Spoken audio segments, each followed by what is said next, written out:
कितने कर्मचारी मांगे थे? कितने का ठगी कर रहे थे? रंगदारी नहीं मांगे थे सर। रंगदारी कितने बेटी की? का मेरा ऑपरेशन था सर, और पाइप का ऑपरेशन था, बच भी नहीं पाए। मजबूरन हमको पैसा मांगना पड़ा। कितने कितने लोगों से अभी तक ठगी कर चुके हैं? तो 5-10 देता था सर।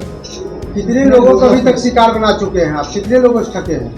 10-20 आदमी दिया था, जिससे बच्ची को ऑपरेशन कराया, बच नहीं पाई, डेथ कर तो गई। ये सूचना यहाँ पर प्राप्त हुई तो यहाँ पर टीम गठित हुआ और उसके मोबाइल नंबर को सर्विलेंस पर लिया गया और उस पर हम लोग लगातार काम कर रहे थे। तो हमारे एडीजी सर को कल सूचना प्राप्त हुई जो अपराधकर्मी इसमें संलिप्त थे उसके बारे में, तो एक टीम को गठित कर उन दोनों को गिरफ्तार कराया गया। नमस्कार, न्यूज़ फॉर नेशन देख रहे हैं आप। मैं हूं अनिल। बिहार आर्थिक अपराध इकाई की टीम की बड़ी कार्रवाई राजधानी पटना में हुई है। दरअसल दो सहोदर भाइयों ने बड़े ठगी की घटना को अंजाम दिया था। बीते दिनों ठगी की घटना सगुना मोड़ स्थित एक निजी अस्पताल के बड़े चिकित्सक से करने का पूरा प्लान बनाया गया था, जिस मामले में इन दो सहोदर भाइयों को पटना साइबर सेल की टीम ने गिरफ्तार किया है।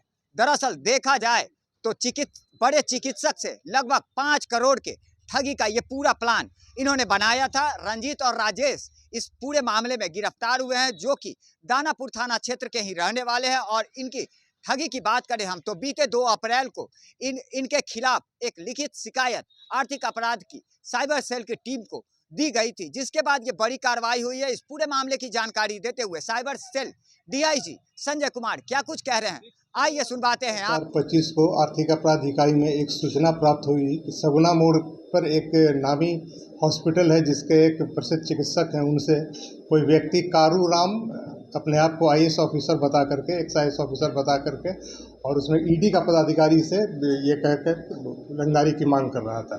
जब ये सूचना यहाँ पर प्राप्त हुई तो यहाँ पर टीम गठित हुआ और उसके मोबाइल नंबर को सर्विलेंस पर लिया गया और उस पर हम लोग लगातार काम कर रहे थे। तो हमारे एडीजी सर को कल सूचना प्राप्त हुई जो अपराधकर्मी इसमें संलिप्त थे उसके बारे में, तो एक टीम को गठित कर उन दोनों को गिरफ्तार कराया गया है। तो वो दोनों आपस में भाई हैं। उनका नाम है रंजीत कुमार और संजीत कुमार। पिता साधु सिन्हा सुल्तानपुर दानापुर के रहने वाले हैं।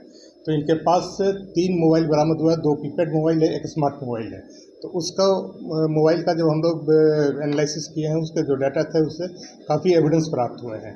तो इसमें हम लोग काफ़ी अच्छी सफलता मिली है और बहुत ही कम समय में हम लोग उद्भेदित करने में सफल हुए हैं।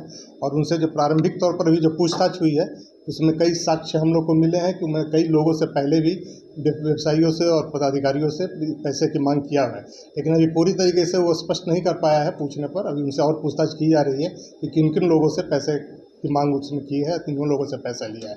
तो अभी हम लोग उस पर और काम कर रहे हैं। अभी जो प्रारंभिक जानकारी आई है उसके आधार पर आप लोग से शेयर किया जा रहा है और हम ईओयू की तरफ से आपके माध्यम से लोगों को आगाह करते हैं कि इस तरीके के जब भी कॉल आए तो उसे ईओयू को ज़रूर बताएं, ईओयू से शेयर करें, ताकि हम लोग वैसे ठग गिरोह को उद्भेदित कर सकें और उनको गिरफ्तार करें और समाज के लोगों को उनसे बचा सकें। कितने दिनों तक मांग रहे थे और कितने लोगों को अभी तक ठगी का शिकार बना चुके हैं?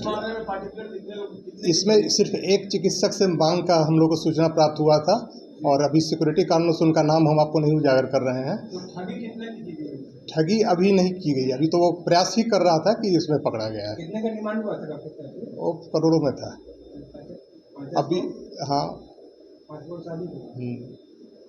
अभी ईडी का ऑफिसर बता के कहता था कि हम ईडी से आप बहुत पैसा कमा चुके हैं और ईडी की कार्रवाई आप पर होने वाली है, हमको जानकारी है और हम आपको ईडी से बचा लेंगे। तो इसमें कभी वो अपने पीए से बात कराता था, तो जो दोनों भाई थे, एक कारूराम बन जाता था और एक उसका पीए बन जाता था। तो पीए से कहता था बात करने, एक तो कारूराम का जो पीए था वो उसका दूसरा भाई बन जाता था, वो बात करता था। तो इस तरीके से 18 अप्रैल से ही ये घटना चल रही थी और इसके संबंध में 2 मई को ईओयू में कांड 8/25 दर्ज किया गया है और दर्ज करके हम लोगों ने इनकी गिरफ्तारी सुनिश्चित की है और इस पर आगे भी पूछताछ अभी की जा रही है और उम्मीद है कि और तथ्य प्रकाश में आएंगे तो फिर आपसे शेयर करेंगे। जाली कार्ड भी बना रखा था इन्होंने क्या? जाली कार्ड ये अपने आप को कहता है कि हम कोई मैगजीन है उसके संपादक से जुड़े हुए हैं, तो पत्रकारिता के नाम पर पत्रकार लोगों को भी धोखा देने का प्रयास इसके द्वारा किया जा रहा था। हर जगह पत्रकारिता का कार्ड लगा के यूथ मैगजीन करके, यूथ एजेंडा करके, तो यूथ एजेंडा के संपादक शायद आप लोग जानते ही होंगे उनको, है ना? नहीं जानते हैं?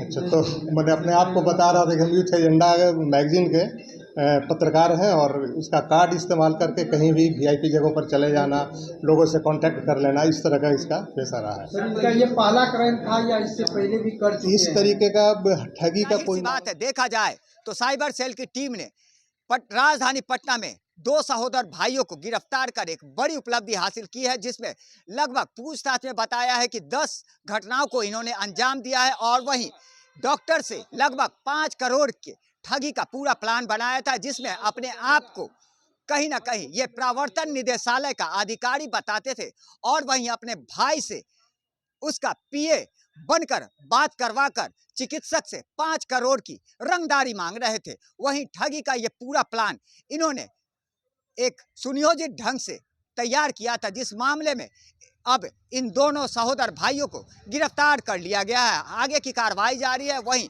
बताया जा रहा है कि इनके संपत्ति को भी अटैच करने की कार्रवाई बिहार आर्थिक अपराध की साइबर सेल की टीम अब करने जा रही है। लगातार हमारी छोटी बड़ी खबरों से अपडेट रहने के लिए देखते रहे न्यूज़ फॉर नेशन।